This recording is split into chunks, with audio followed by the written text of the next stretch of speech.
So hi, I'm Kitty. I'm known by a couple other handles, but mostly in my workday people call me Nina.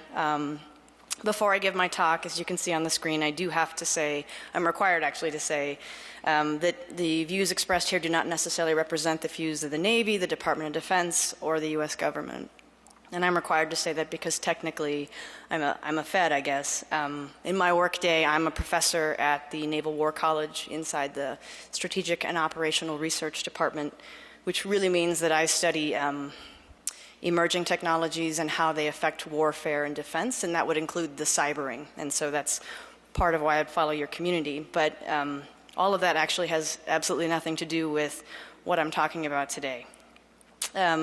Last year, right around August, I bought a used Nespresso maker, and so I just wanted to come and talk about the story about what happened. So with the company Nespresso, the pods and the makers are purchased mostly online. There are some boutiques across the country, but by and large, you can buy your coffee from Nespresso directly from their website. And so with my new used machine, I realized that the pods were really expensive. So I decided that I'd have a look to see if I could get them somewhere for cheaper.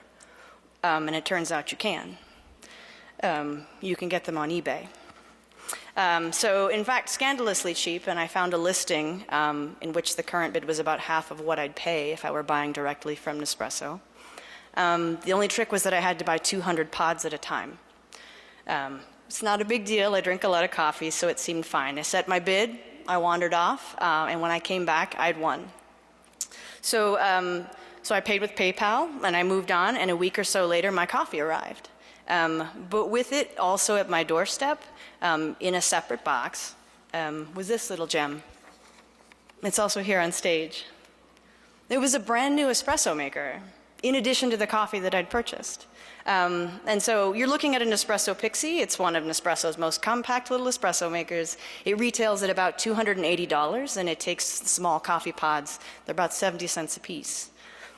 So this initially just feels like an ordering mistake to me. And so I go back to eBay to figure out whether I had accidentally pushed some buy it now function and purchased it, but I hadn't. So I turn to the packaging on the boxes, I open them both up, and I look over the tracking label and I find out not only does the invoice have the same sender, and both are intended to come to me, but they're shipped directly from Nespresso. And they weren't supposed to. They were supposed to come from some third party. So I turn again to eBay to look at the transaction and compare it to the invoice, and I find out that the seller's name on eBay, let's call her Sue from Chicago, that account holder's name is nothing like the account holder's name on the Nespresso side. We're going to call him George from Poughkeepsie. In addition, Sue from Chicago had a zero seller rating and had just opened her account just a couple weeks prior, and the only thing she was selling was Nespresso. So at this point, I'm starting to think, this looks a little bit like fraud. So I decide I'm going to escalate, I'm going to find out, and I call Nespresso. A little bit reluctantly because I'm sort of greedy and I would really like to keep the machine. So I explained to customer service that I had not ordered the machine, but I had ordered the coffee, but I hadn't purchased it directly from Nespresso, but instead from eBay. And so she could confirm to me essentially that yes, in fact, George from Poughkeepsie's credit card had been charged for both items. So I said, you might want to call George and let him know, or I'd be happy to call George and explain what's going on and find out whether he really had intended to send me this really nice gift. And she noted that, but she said she wouldn't give me his number. So I had no way to prove any of this, but I kept thinking this has definitely got to be fraud, but it wasn't clear to me who was losing out in the game. But I told Nespresso, please send me a prepaid mailing label, and once I got it, I would happily send back their machine. This is a ploy, you know, because manufacturers never want the machine back. She took my information, sent it to fraud department, and then told me to watch my mail. And if they wanted it back, the fraud department would send me a label. I obviously still have the machine. But my ethics are restored, right? I've reported the fraud, and I get to keep the machine. In the meantime, I still can't quite figure out what's happening. So I Google around a bit, and it brings me to Krebs on Security's site, and I find this graphic, and it helps me explain sort of what might be happening. So this is triangulation fraud, and if you're not familiar, you've got a three-part triangle there, and the whole trick is to convert a line of credit into cash using the seams that happen between companies, and the last step in that chain is what they call the mule. That's the person who's doing the cash conversion. The fraudster steals somebody's PII and establishes a credit line, or they just go to a carding site and get a card. The fraudster identifies a major company, in this case Nespresso, and they're selling semi-luxury goods, and they set up an account with that company. The target company usually has really reliable fast shipping and a simple account system that doesn't have too many security checks to it. Then the fraudster sets up their eBay account, sets up a fake profile, and starts selling stuff super cheap. When the auction completes, the eBay account, the unsuspecting buyer sends their money to eBay, and they have now become the mule, right? They have given the fraudster the cash they need, but remember, the fraudster's selling something they don't actually own.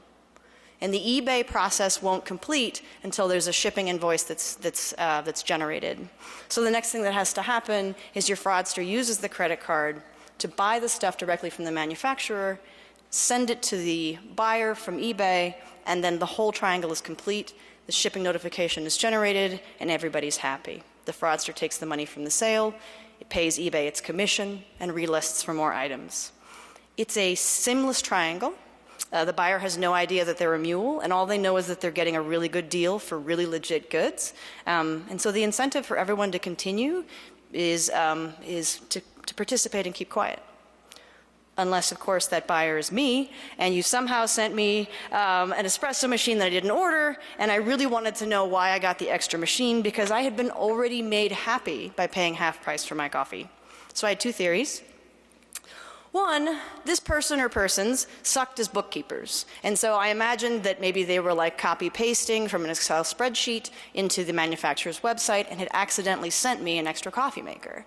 Or two, maybe they wanted to buy my love. Like maybe these triangles are so fragile that the setup of these accounts and the burn of these credit cards are so fragile that they're trying to make me super happy so that I won't question it and then I'll just keep buying.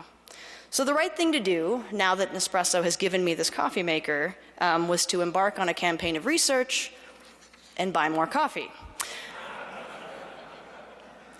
I know, you're thinking I'm a terrible person. But first, this is called confessions for a reason. And second, I'm still guessing this is fraud, but I don't really know, right? Like, so how big is this operation? So I needed more data. And specifically, I didn't just need more data from the one seller. What I wanted to know is if this is some sort of criminal underground gang, like a Nigerian print scam or some IRS gift card scheme, right?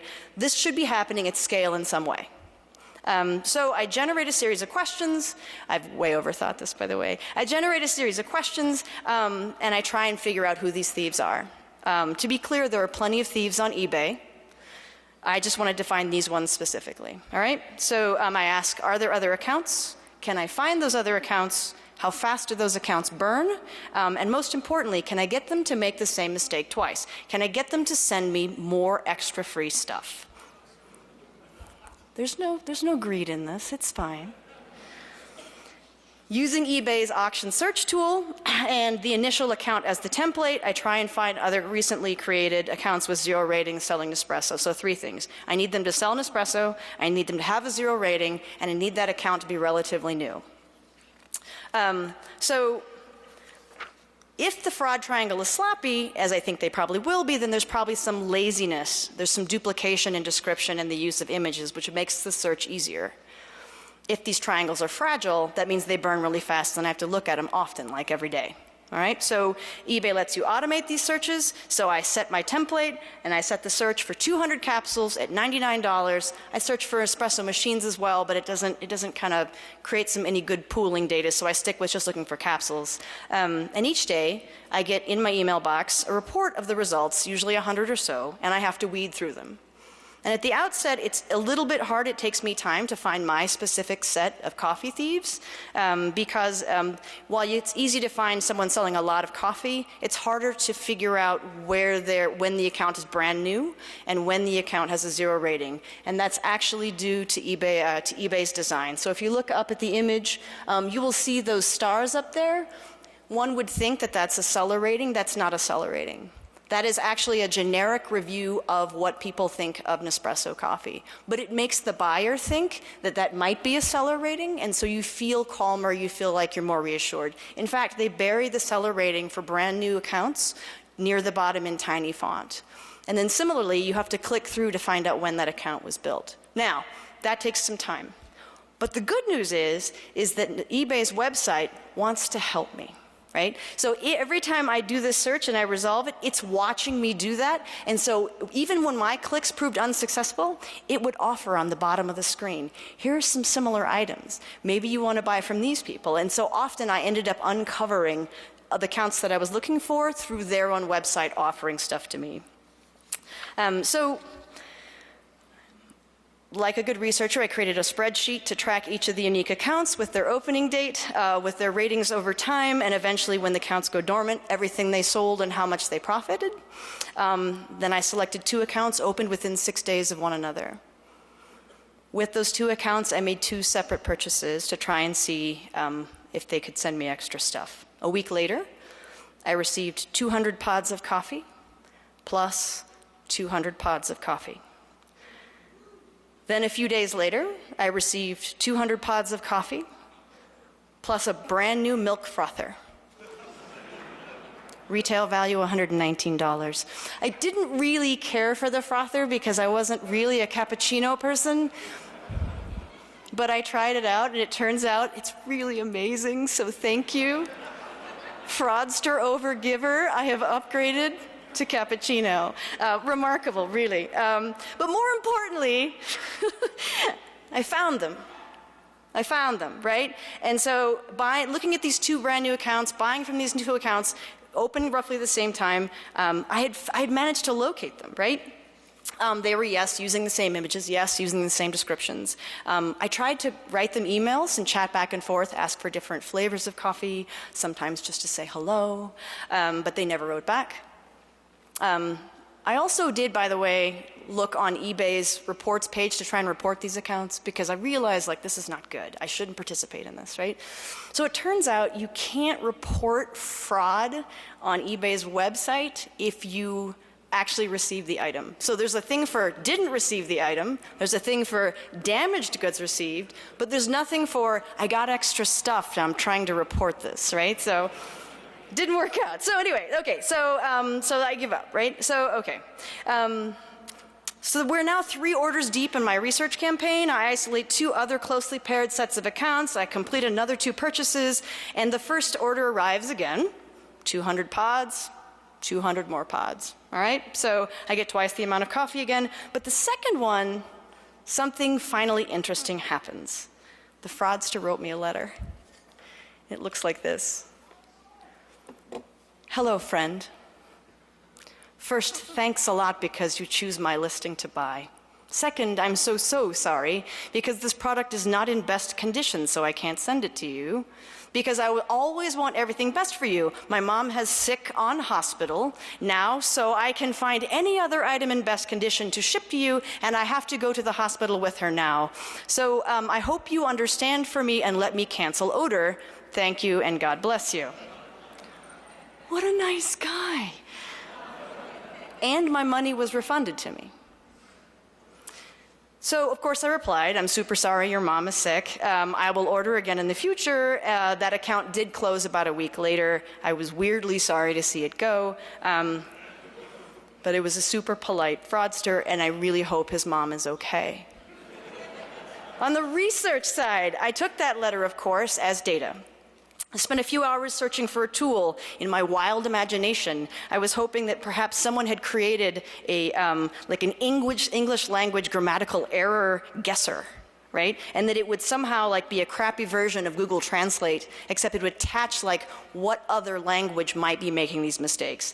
Turns out that tool doesn't exist. Project for you. In its place, in a moment of poor judgment, I decided to ask my friends who speak other languages whether or not these errors looked familiar. Nobody seemed to know what I was talking about, and it started to feel a little racist.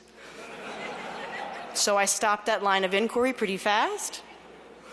But I'm also, broadly aware that that fraudsters will emulate not being able to speak English to kind of throw you off their trail. So I don't actually know whether or not they're domestic or located in the U.S. So anyway, at this point, the whole coffee thing had gotten way out of hand. My conscience is weighing on me. My kitchen is a complete disaster, and it's time to stop this game. It really is. So I don't need that much coffee, and I was about $100 per data point. Like each time I'm paying about $100 to learn more about these people. I am not independently wealthy. This is not a sustainable venture. So, okay, so here's the final tally. This is a version of my spreadsheet. All those accounts are dead now. 5 attempted purchases, 4 were successful, 1,200 pods total, 1 frother, 1 espresso machine. I spent just under $400. The value, again, not on sale. Nespresso has good sales, by the way. Just under $1,000 of goods received. In October, I took all this data that I'd collected and complete with the names from the invoices, the accounts, and everything that I had in paperwork, and I sent it all to the FBI to try and see if they could figure out something to do with it. I also reported all of this to eBay and anybody else who would listen. 30 days following that report, I never got any response back from the FBI, but 30 days following that report, the activity seemed to stop. So maybe something happened.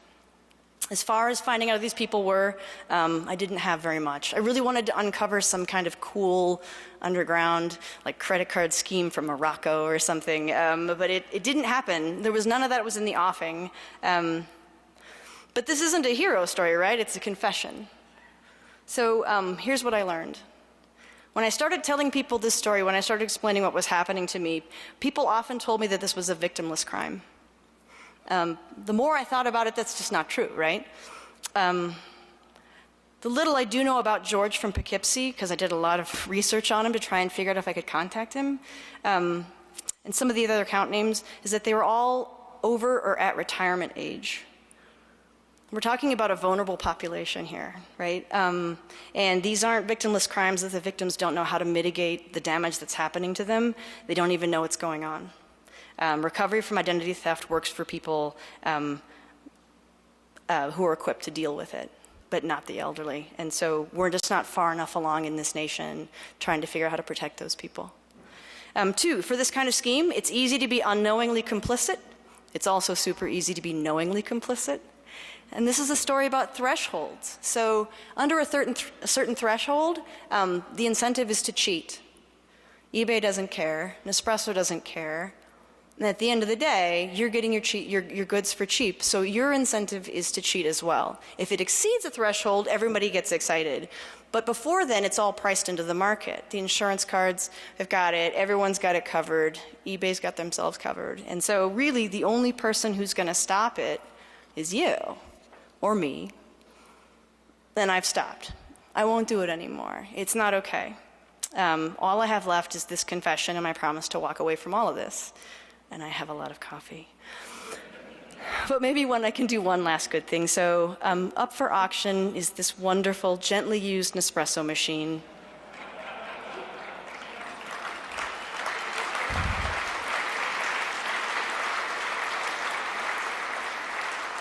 Whatever coffee is left, you can have it. Bidding, this is a terrible idea, by the way. Bidding starts right now as soon as I can post it on my Twitter account. Just go ahead and bid. It's cash only. The bidding ends tomorrow at 10 a.m. You can come pick it up at Tampa or Evident Village by the box. Please don't be a jerk and bid and then not show up. All of those proceeds will go to the Diana Initiative, and I promise, and you'll watch all that transaction. It'll be totally transparent. It'll be online. But definitely, if you don't show up, you'll have the force of public opinion. And if this all falls apart, well, it's DEF CON anyway. That's my Twitter handle. It's nothing like my handle, but and I will flash this again. But I just want to say one last thing, which is thank you. You guys are awesome. And a shout out to my mom and my dad.